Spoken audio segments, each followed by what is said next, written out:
მოგებით მეგობრებო, თქვენ უყურებთ დადნიკოს დედას YouTube არხს და დღეს მინდა გესაუბროთ ერთ ძალიან საჭირო და შეიძლება ვთქვათ უნიკალურ პროდუქტზე, რომელიც აუცილებლად უნდა ჩავხდოთ არა მხოლოდ ჩვენი პატარების მენიუში, რაციონში, არამედ მთელი ოჯახის რაციონშიც კი. გვიახლოვდება ზამთარი, გაციებების ავადმყოფობების სეზონი, ესე რომ ვთქვათ, სამწუხაროდ და ეხლა როგორც არასდროს განსაკუთრებით მნიშვნელოვანი არის, რომ ჩვენ პატარებს სწორი კვება შევურჩიოთ და მივცეთ მას ისეთი პროდუქტები, რომლებიც დაეხმარებიან მათ იმუნიტეტის გაციერებაში. დარწმუნებული ვარ, რომ ალბათ ჩვენმა წინათაობებმა, ან უფრო წინასწინათაობებმა, ესე რომ ვთქვათ, მშვენივრად იცოდნენ ამ პროდუქტის არაჩვეულებრივი თვისებების შესახებ და აქედან გამომდინარე ძალიან ხშირად იყენებდნენ მას სამზარეულოში სხვადასხვა საკვების მომზადების დროს.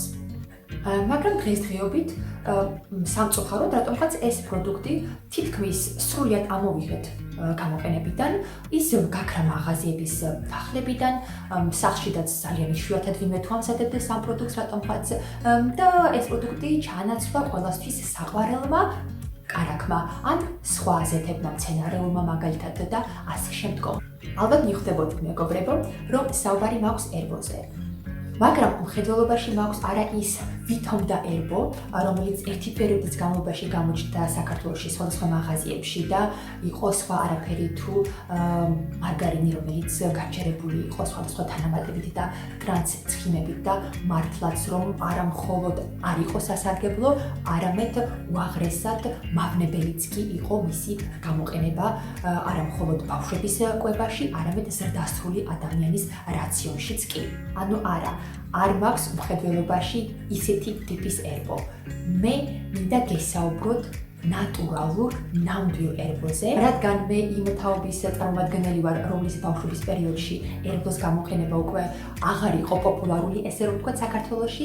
ჩემი პირველი შეხება ერბოსთან იყო, როდესაც ჩვენ ვეწვიოთ მეუღლის ოჯახს ინდოეთში. ინდურ ოჯახებში ერბოს, ანუ ინდურად წოდებულ გის, გამოიყენებენ საკვების მოსამზადებლად თითქმის ყოველდღიურად. მოგეხსენებათ, რომ ინდოეთში საკვების მომზადების წესს, ხერხს და საკვების მირთმევას ძალიან ხშირად αφუძნებენ აიურვედის პრინციპებზე.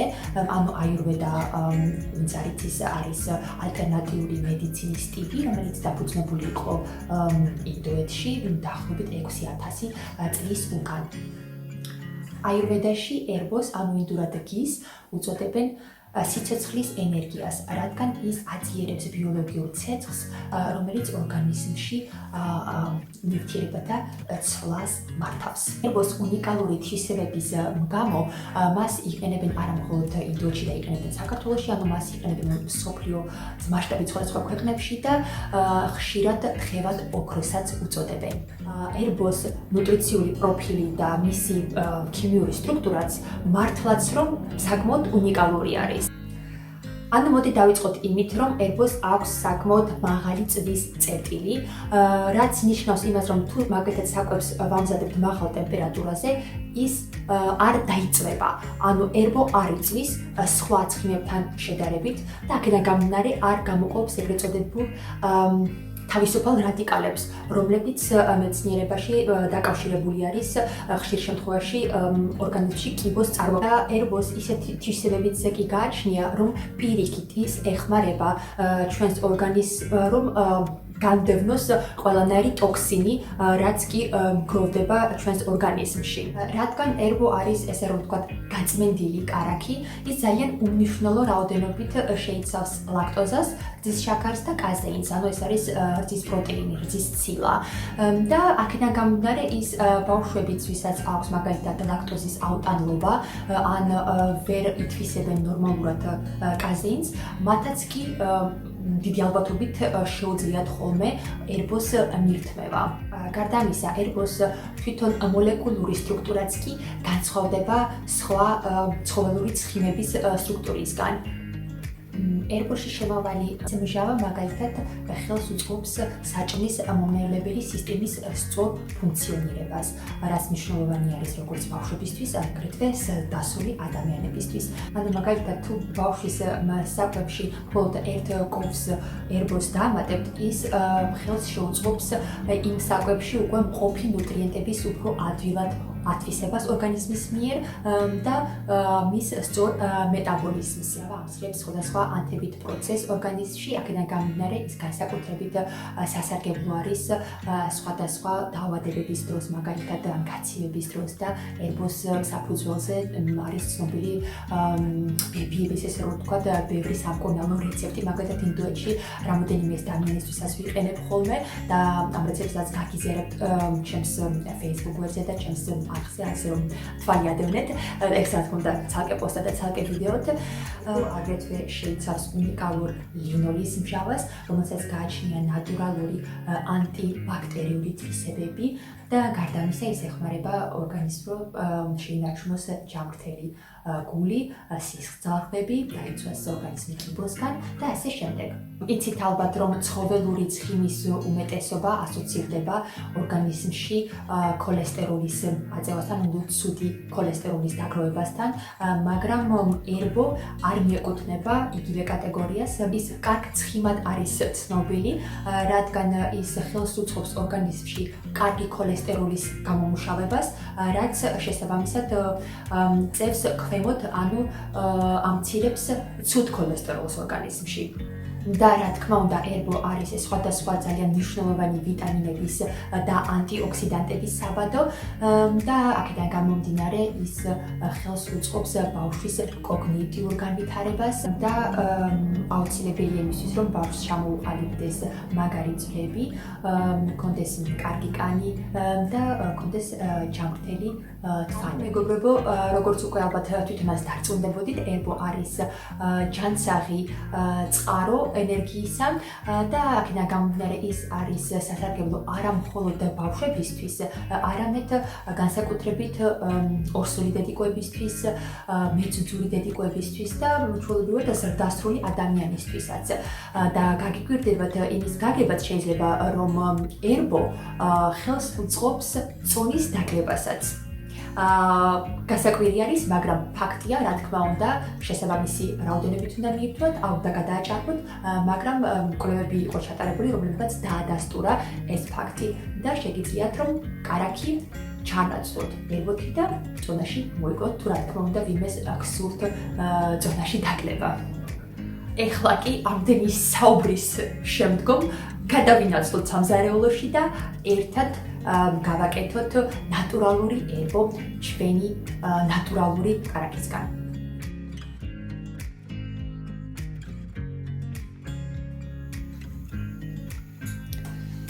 დაგვჭირდება ნატურალური კარაქი, რომლის ცხიმის შემცველობა უნდა იყოს მინიმუმ 80-92%.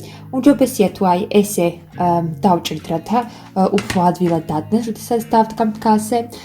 და ეხლა ვნახოთ თუ როგორ უნდა მოვამზადოთ ერბო, ანუ ეგრეთ წოდებული გი.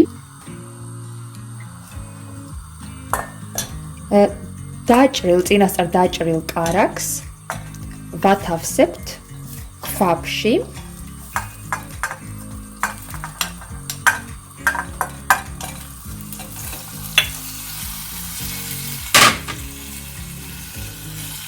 და ცეცხლი უნდა იყოს საშუალოზე.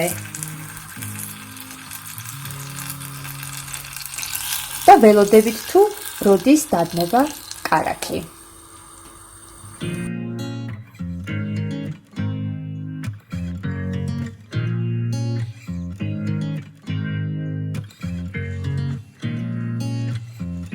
შევამჩნევთ ახლა, რომ უკვე იწყებს ნელ-ნელა დუღილს, ანუ პატარა ბუშტებივით ზედაპირზე ემჩნევა. ეხლა უკვე ცეცხლს უნდა დავწიოთ ყველაზე დაბალზე, რომ კარაქი არ დაიწვას.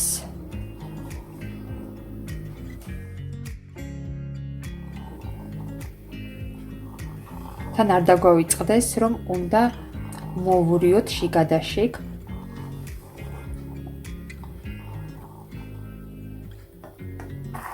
დუღილის პროცესში შევამჩნევთ, რომ თავზე მოექცევა ესეთი ფერის ქაფი და შემდგომ ფსკერზე დაილექება ნალექი.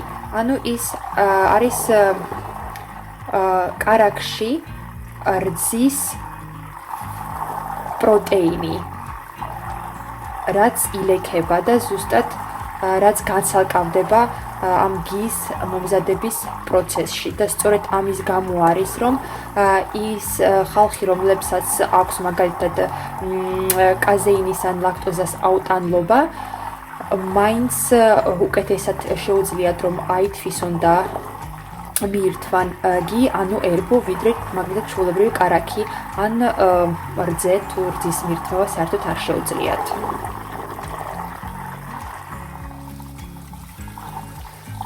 დროთა განმავლობაში შეამჩნევთ, რომ ნალექი რაც ფსკერზე ილექება, უფრო სქელი ხდება, უფრო ჭარბად შეიმჩნევა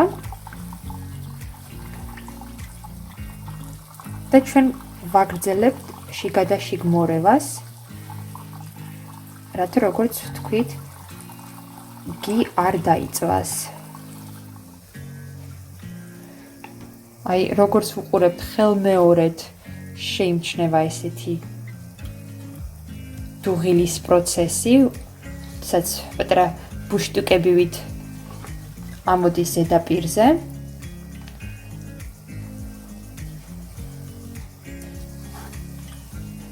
ვაგრძელებთ ისევ მორევას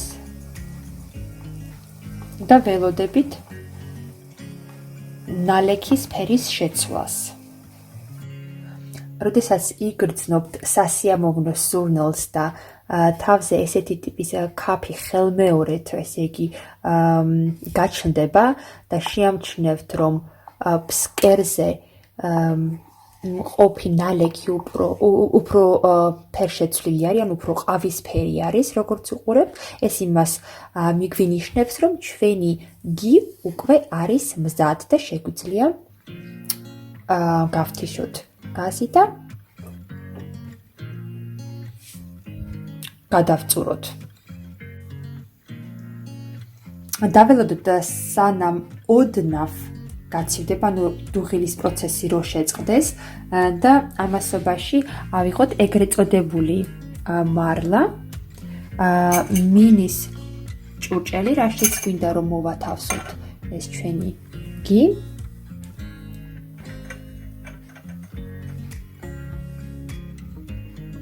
და ნელ-ნელა გადავწუროთ მიიღებული მასა. აი როგორი ლამაზი ფერი აქვს.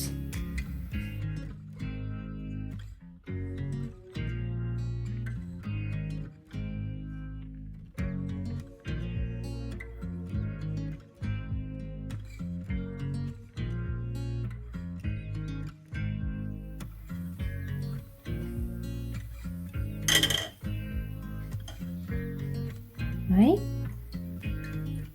ჩვენი ნატურალური სახლში მომზადებული უგემრიელესი და ძალიან სასარგებლო ერბო, ანუ როგორც ინდოეთში ეძახიან გი.